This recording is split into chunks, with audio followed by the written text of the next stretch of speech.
craft sits on a continuum between visual arts at one end and design at the other.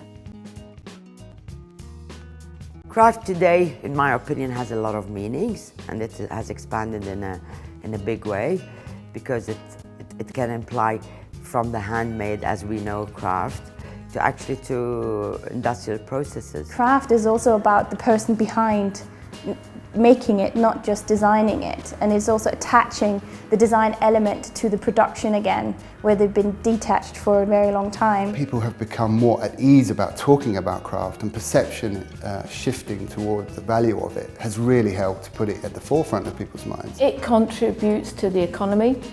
Over the years between 1994 2004, the sector grew substantially, and it forms part of a larger craft sector which is worth about £3 billion.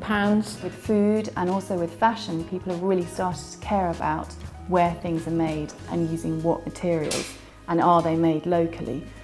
And I think that's now coming into furniture and into the design world in a way that it never was before. The expertise that makers have can spill over into other sectors, so for example animation, filmmaking, fashion, the visual arts, and indeed into science and technology. As an editor and writer, I'm finding it fascinating to learn quite how much passion there really is in craft and craftsmanship. Everything has to have some kind of spirit, some kind of soul, and essentially that's made up from an intention in design and an intention in execution. My objects are my way of communicating my current interest, my current theme, being able to tell a story. And reappropriating different materials allows me to tell a different story each time. As a journalist, I'm constantly bombarded with endless images of new stuff. And in order to communicate really strong ideas, I'm looking for a story that I can latch onto, and I think exhibitions are a really good place to find those stories. The exhibition is a fantastic way of showing how craft can be risk-taking, how it can be innovative, how it can be ambitious in scale. It enables different parts of the design spectrum to engage with lots of different audiences. Those sort of contexts of exhibitions in galleries, people associate that with a cultural value, and a cultural value is then associated with a financial value. The media landscape has changed significantly.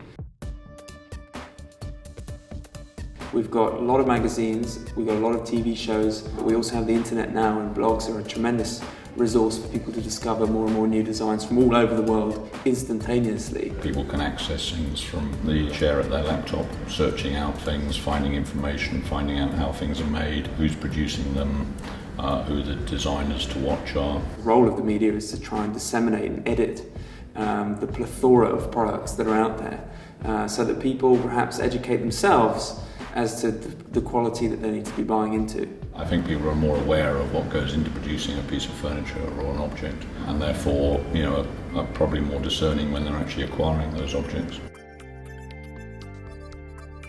I find clients are taking collecting more seriously, and they're appreciating the craft and the handmade much more than they used to. There is an awareness about where products are from, where they are made, and I think there is also an experience now that we all have being seduced to buying cheap products and seeing the shortfall of cheap products. Designers in the past who've argued that even though the price tag on what they were designing and making was quite high, that if you looked over the amount of years it was designed to last, it was in fact very price competitive. I'm not suggesting that you replace your chair every year with a new chair.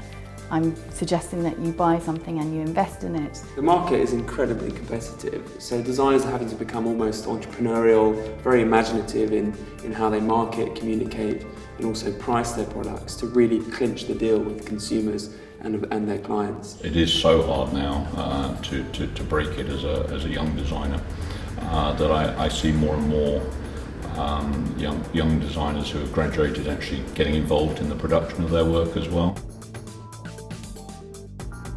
It's incredibly important for young designers to embrace sustainability. I think they all recognise that. We have depleting resources, materials are becoming more expensive, and we have to be more responsible in our use of them. So I think the generation coming through totally understand that. I think a lot of materials are going to be scarce, and the price of material is going to go up. and that will make the labour cost a lesser part of the total calculation. And I think that will open opportunities to get much more produced locally. We're coming to a point where craft is become more popular, it's going to become more central, and therefore potentially the market will grow.